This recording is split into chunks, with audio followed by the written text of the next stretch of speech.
본문의 말씀을 가지고 하나님의 사랑이라는 제목으로 말씀을 드리겠습니다. 중국의 유명한 학자이면서 작가인 이모담 씨는 그의 저서 이교도에서 기독교로라는 책에서 이런 말을 했습니다. 사람들아 촛불을 끄라 태양이 떠올랐다. 이러한 글을 썼어요. 그는 원래 목사의 아들이었습니다. 그런데 젊은 시절에 교회를 떠나서 방황했어요. 그는 한때 그 도교와 유교에 심취해 보기도 하고 또 불교의 바닷속에 들어가서 빠지기도 했었습니다. 그러나 그가 이교도를 방황하다가 기독교로 다시 돌아왔어요. 그리고서 비로소 사람들아 촛불을 끄라 태양이 떠올랐다. 이러한 말을 했습니다. 그 이유는요, 그가 여러 종교를 경험하면서 물론 거기서도 좋은 면이 많이 있었습니다. 또 거기서도 귀한 가르침이 있었어요. 그러나 기독교의 하나님의 크신 사랑을 깨닫고 나니까 하나님의 사랑은 태양 같은데 이교도 그런 것들은 촛불에 지나지 않는다는 것입니다. 그래가지고 그걸 깨닫고서 하나님의 사랑만이 온 세계, 온 인류를 비추는 태양처럼 위대하다. 그렇게 그를 말했던 것입니다. 그 한 영국 사람인데 그 요크셔 해안에 아름다운 별장을 소유하고 있었습니다. 근데 그 해안 한쪽에 커다란 바위가 있는데 그 바위가 바다를 향해서 이렇게 부서 나와 있었습니다. 어느 날 이 영국인이 자기 딸을 데리고 이 바위 꼭대기에 이렇게 올라갔어요. 그때 그 아버지가 그 딸에게 평생 잊지 못할 교훈을 주고 싶은 생각이 들어가지고 딸에게 얘야 위를 올려다보아라. 딸이 아버지 말대로 이렇게 푸른하를 이렇게 올려다봤습니다. 이번에는 아래를 보아라. 그 아래를 이렇게 내려다보니까 하늘에 비춰지는 바다가 이렇게 있었습니다. 또 이번엔 저 앞을 보아라. 딸이 또 앞을 보니까 그냥 넓고 광대한 그 바다, 그 하늘이 있었습니다. 그때 그 아버지가 내 딸아 이처럼 높고 한없이 깊고 끝없이 넓고 아름다운 것이 하나님의 사랑입니다. 그렇게 말했습니다. 이 말을 들은 딸은 아버지를 향해서 아버지 하나님의 사랑이 이처럼 높고 깊고 끝없이 광활하다면 우리는 그 한가운데 살고 있군요. 그렇게 말했습니다.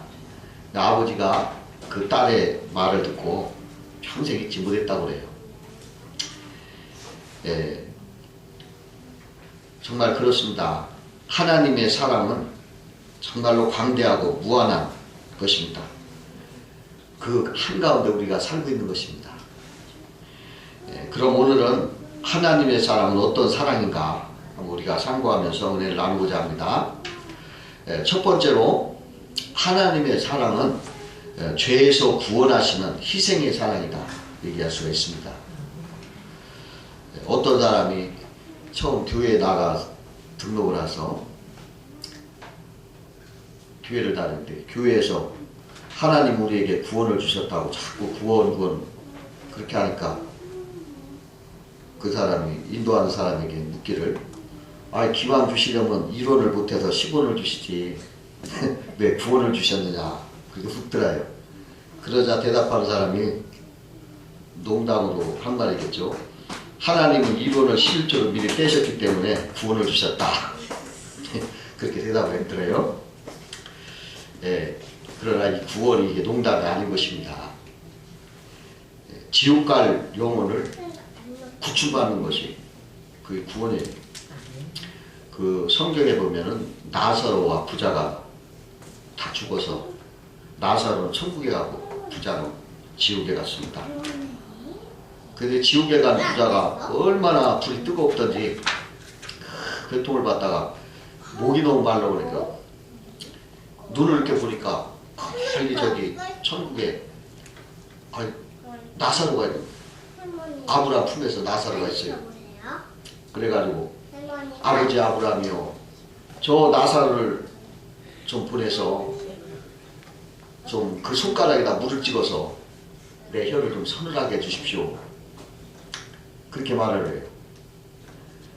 얼마나 뜨겁고 얼마나 목마르셨으면 한 곱부 물을 달라고도 못하고, 한 바가지 물 좀 달라고도 못하고, 그냥 손가락 끝에 찍혀있는 한 방울의 물이라도 내 목을 적셔서 서늘하게 해달라. 얼마나 목이 탔으면 그렇게 했겠어요. 근데 그건 거절당하는 거예요. 안 된다. 여기서 갈 수가 없다. 여기서 갈 수도 없고 너 놀 수도 없다. 그러니까 아유, 그러면 세상에 내 형제 5 있는데 저 나사로를 보내가지고 좀 여기에 오지 말게끔 좀 알려달라고. 알게 해다. 그것도 안 된다. 이와 같이 이렇게 지옥은 고통스러운 곳이에요.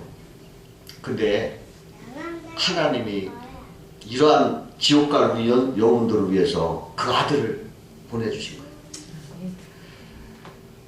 그래가지고 그 아들이 이 땅에 오셔서 인류가 지은 모든 죄를 자기가 십자가에서 자기 생명으로 피를 다 쏟아서, 피 한 방울 물 한 방울 내키지 않고 자기 생명을 다 쏟아서 우리 죄를 대속하여서 대신하였습니다. 그래가지고 우리가 이 지옥의 고통에서 건져주신 것입니다.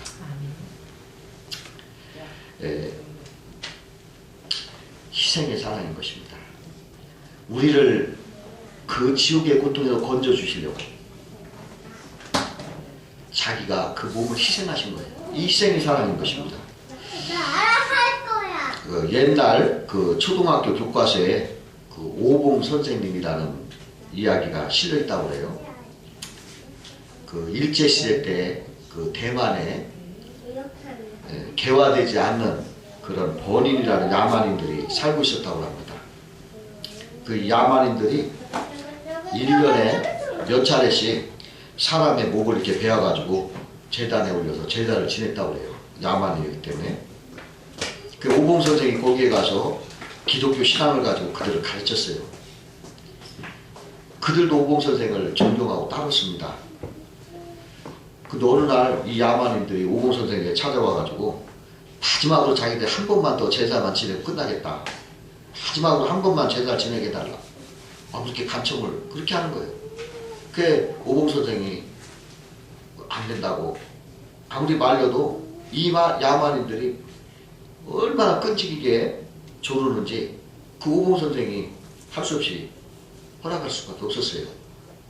그래가지고 뭐라고 했냐면, 내일 정오 이 집 앞으로 붉은 모자를 쓰고 붉은 옷을 입고 맨발로 가는 사람 있는데 그를 잡아서 목을 쳐가지고 제사를 지내라. 그렇게 말했습니다. 그 야만인들 그 다음날 오봉 선생 말대로 오봉이 선생님 말대로 그 집을 황급히 지나가는 사람을 보고 달려들어가지고 그 사람을 쳤어요.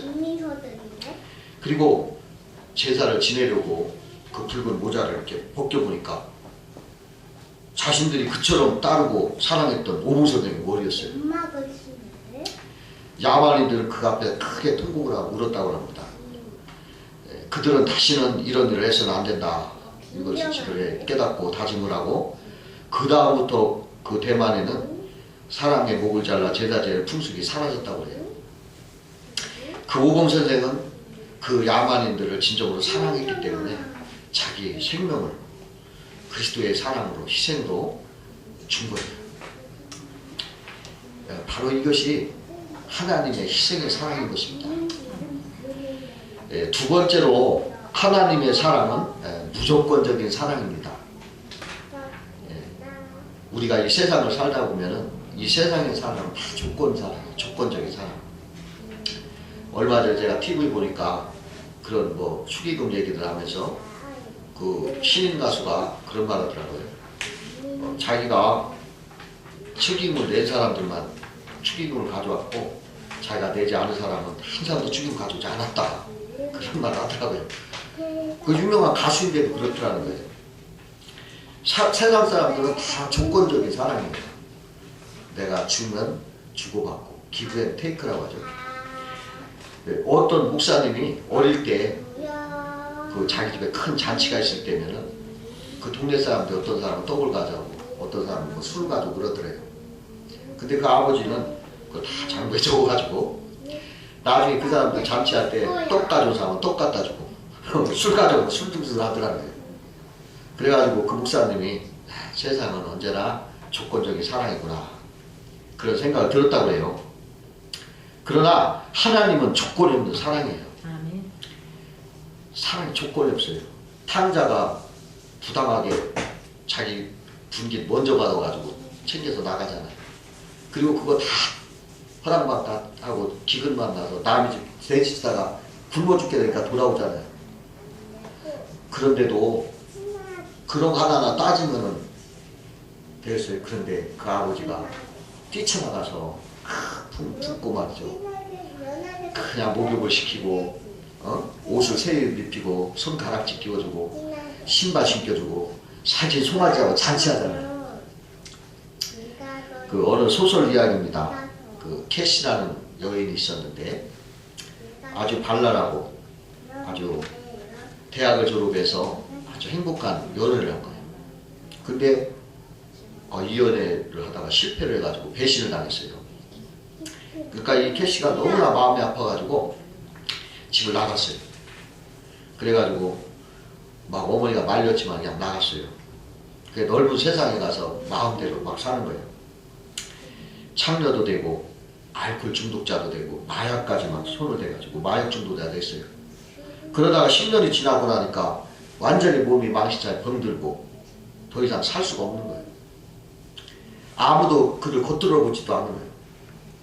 그래서 그는 강에 가서 이제 물에 빠져 죽겠다고 투신자살하려고 이렇게 강에 가서 강을 내려다보는데 강물에 어머니 모습이 이렇게 비치는 거예요. 그런데 10년 동안 보지 못한 어머니가 한번 보고 싶은 거예요. 그래서 혼자 내가 어머니 얼굴 한 번만 뵙고 내가 죽겠다 그렇게 생각하고 이제 자기 집으로 돌아갑니다. 집에 깜깜한 밤에 자기 집에 도착을 했는데 집안에 환한 불이 켜진 거예요. 또 바깥에 외등도 환하게 불이 켜진 거예요. 야, 오늘 무슨 파티가 있었나? 그런데 조용하거든. 파티가 있으면 끝났나 보다. 대문을 살짝 밀었더니 잠기지 않은 거예요. 조금 더 미니까 삑 소리가 나니까 어머니가 키시야 하면서 막 맨발로 뛰어나오는 거예요. 어머니 어째서 이렇게 불이 켜놓았어요? 그때 어머니가 내가 집을 나가는 10년 동안 한 번도 불을 끈 일이 없고 문을 잠근 일도 없단다. 그렇게 하더라는 것입니다. 하나님의 사랑은 조건이 없습니다. 하나님은 우리의 약점을 안 보셔요. 언제나 우리의 좋은 점 그걸 크게 보시는 거예요. 야, 너 이렇게 좋은 점을 크게 보는 거예요. 우리가 스스로 나약하고 또 추하고 불의하고 그렇지만은 하나님 그래도 사랑하시고 그런 걸 감춰주시고 우리의 좋은 점, 내 장점 이렇게 크게 보고 이 약점을 이렇게 감춰주는 거예요. 그런데 마귀는 뭐라고 하냐면 늘 장점은 전혀 안 봐요. 단점만 보고서 그 단점을 확대적으로 막 크게 확대를 해보고서 야, 너는 이 병신이구나. 이 도둑놈아. 이 나쁜 놈아. 내가 무슨 자격이 있어 하나님을 뵙냐. 막 이렇게 막 절망을 주는 게 마귀는 거예요. 어느 목사님이 안양 교도소에서 말씀도 전하고 또 세례도 주고 뭐 이렇게 했습니다. 근데 어느 날 교도소에서 이제 출소하는 청년이 목사님을 찾아온 거예요. 목사님, 교도소에서 목사님께 세례를 받은 사람입니다. 참 고마웠습니다. 그런데 제가 갈 데가 없습니다. 직장 좀 소개해 주십시오. 근데 이게 전과 7범을 어디다 소개해 주죠? 그래가지고 아이고 이거 난감해가지고 내가 예수 믿게는 하고 세례 주는 건 할 수 있지만은 직장 소개는 내 소관이 아니라서 어렵네. 그랬대요. 그러니까 이 청년이 네, 그럴 줄 알았어요. 나는 고아원에서 자랐습니다. 부모님이 나를 버려서 나는 아버지 어머니도 모릅니다. 그러다가 이렇게 불량배를 만나 지내다가 전과 7범이 돼서 이렇게 형무소에 들락거리면서 이 나이까지 살아왔습니다. 세상에 사랑이 어디 있습니까? 목사님들은 사랑하는데 도대체 사랑이 어디 있습니까? 부모가 자기 자식을 버리는 세상인데 이렇게 한탄을 하더래요. 목사님이 아주 난감하더라고요. 그러나 그를 이렇게 앉혀놓고 말했다고 합니다. 자, 그럼 한번 우리 다시 생각해보자. 사람은 사랑을 받고 사랑 속에서 사는데 이상하게도 제일 중요한 사랑을 자기가 기억하지 못한다. 왜냐하면 4살까지 아기들이 많은 사랑을 받지만은 아무것도 기억하지 못한다. 내 부모가 너를 버렸다고 하자. 그런데도 너와 아무 상관도 없는 피 한 방울 섞이지 않은 그 보육원 사람들이 너를 먹여주고 입혀주고 진자리 마른 자리에 기저귀 갈아주고 그래서 네가 오늘날까지 살아남지 않았느냐. 사랑이 없다면 내가 오늘 이렇게 살아있겠느냐. 너와 아무 상관도 없는 사람이 너를 사랑해서 내가 이만큼 오늘 있겠는데 그게 사랑이 아니고 뭐겠느냐. 그러니까 그 청년이 막 울더라는 거예요. 한참 서러움을 막 울더니 사실 그래요. 그 고아원 원장님이 참 고마웠었습니다. 그러고 또 그곳에 저를 특별히 사랑해주신 아주머니도 있었습니다. 참 고마웠습니다. 그러면서 아주 고마워하더라는 거예요. 그러더니 자기가 가겠다 이러면서 일어서더랍니다. 그래서 목사님이 내가 직장 소개 못 해줘서 어떻게 하냐 미안한 마음을 했더니 괜찮아요. 내가 사랑받는 존재라는 걸 알았기 때문에 넉넉히 살아갈 것이고 형무소 다시는 안 갈 겁니다. 목사님 걱정하지 마세요. 막 그러면서 이렇게 미소를 웃는 얼굴 이렇게 가더라는 것입니다. 사실은 우리가 이 살아있는 자체가 하나님 앞에 큰 사랑을 받는 것입니다. 여러분 우리가 살아있는 우리 생명, 호흡, 만물을 주님이 주신다고 했어요. 이것이 엄청난 사랑 아닙니까? 또 하나님 또 이중으로 무슨 사랑을 주셨습니까? 자기 아들을 보내서 지옥 갈 우리들을 그 죄와 저주에서 끌어내고 행복하게 살 수 있도록 우리의 구세주를 주신 거예요. 그 십자가 엄청난 대속의 사랑을 우리가 지금 받고 있는 거예요. 하나님이 이렇게 우리를 크게 사랑하고 있는 것입니다. 우리 살아있는 자체도 하나님의 사랑 안에 있는 거예요. 우리 주님 그러잖아요. 나는 너희들 머리카락까지 세신받았다. 그러잖아요. 여러분 우리가 하나님 앞에 어마어마한 사랑을 받고 존재하고 있다는 걸 꼭 알아야 되는 것입니다. 세 번째로 하나님의 사랑은 끝까지 사랑하는 사랑이다. 이렇게 말할 수가 있습니다. 성경에 보면은 하나님은 자기 백성을 사랑하시되 끝까지 사랑하신다. 그렇게 말씀을 하셨습니다. 어느 은퇴하신 목사님이 6.25 때 군대를 갔었대요. 전쟁에서 이렇게 싸우다가 전우 4명이 서로 손을 막 깨물어서 피를 흘려가지고 맹세를 했대요. 우리 넷은 죽어도 같이 죽고 살아도 같이 살자. 고생도 같이 하자. 이렇게 굳게 약속을 했대요. 하루는 이 목사님이 몸이 아파서 누워있는데 그 친구 3사람이 무엇이 먹고 싶냐고 묻더래요. 그래서 꽁고기 하나 먹고 싶다. 그러니까 그 친구들이 꽁을 잡으러 가는데 꽁이 없으니까 이북단까지만 넘어가서 거기서 잡아왔더라는 거예요. 그런 위험을 무릅쓰고 막 생사고날 같이 했대요. 그래요. 또 전쟁이 한참 심해서 3일을 먹지 못했다고 합니다. 그래가지고 매우 배고팠는데 친구 하나가 없어졌더래요. 그래서 막 한참 찾아보니까 구석에서 막 주먹밥을 막 먹고 있더래요. 그래서 친구들은 말도 못하고 침만 이렇게 꾹꾹 삼키면서 속으로 원망만 했대요. 잠시 후에 이 새 덩어리를 친구가 다 먹고 나더니 한 덩어리를 쳐다보면서 막 울더래요. 이놈들아, 내가 밥 새 덩어리를 먹고 난 다음에야 너희들이 내 눈에 보인다. 이렇게 하면서 막 울더래요. 그래 넷이 서로 붙잡고 막 한없이 막 울다가 그 밥 한 덩이 남은 걸로 또 나머지 세 사람이 놀아 먹었대요. 이렇게 뜨겁게 얽혀진 친구인데 지금은 어디서 사는지 그 사는 집도 모른다는 거예요. 인간의 사랑은 이렇다는 거예요.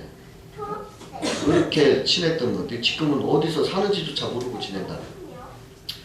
그러나 하나님의 사랑은 영원한 사랑이에요. 영원한 사랑.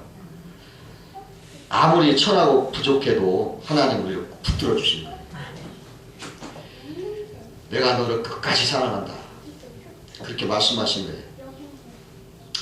여러분, 우리 하나님의 사랑을 지금 제가 여기서 어떻게 다 말합니까? 그 말은 다 말할 수 없습니다. 오늘 찬송가처럼 바다를 먹물 삼고 하늘을 두루마리 삼고 다 적어도 다 쓸 수가 없다고 했어요. 하나님은 사랑인 것입니다. 그 사랑의 하나님이 우리를 창조하셨으니까 우리도 사랑의 체질을 갖고 있어요. 그래서 우리도 사랑하며 살아야 됩니다. 미워하면 막히는 거예요. 누구를 증오하거나 미워하면 우리 속에서 병을 가지고 막히는 거예요. 사랑으로 살아야 돼요. 여러분, 사랑으로 살면 다 통하는 거예요. 건강도 통하고 또한 이 세상도, 이 세상이 하나님의 사랑으로 창조됐기 때문에 사랑이 통하는 거예요. 막혀있던 것도 사랑을 하면 다 통하게 되고, 여러분 형통하게 되고 건강하게 되는 걸 믿으시고, 여러분 하나님의 사랑으로 사시기를 주의 이름으로 축원합니다. 기도하시겠습니다.